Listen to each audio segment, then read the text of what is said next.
In this video, I'm going to show you how you can stop pop-up notifications or alerts from Who Live Chat app. If you find this video helpful, I'll kindly request that you support me by liking the video and also by subscribing to this channel.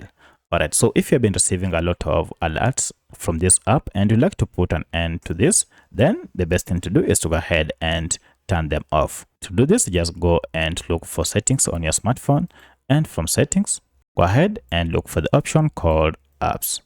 Under apps, if you tap on this, look for this option called manage apps or all apps, and this will go ahead and list all the apps you have on your smartphone. For this tutorial, I'm on a Redmi smartphone. However, this process should be more or less the same on any other Android smartphone. So go ahead and look for your app, and here is my app.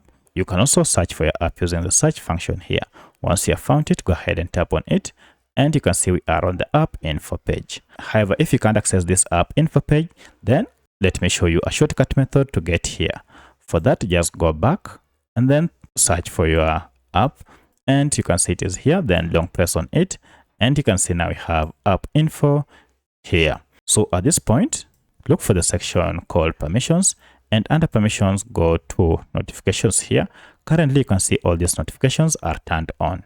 So to turn them off, go ahead and toggle off show notifications, and this will go ahead and put a stop on all pop-up notifications unless you go ahead and toggle this on again. So that's how you can permanently stop pop-up notifications or alerts on your Who app. If you have any other question, kindly let me know in the comment section. Otherwise, thanks for watching, and let's meet in the next video.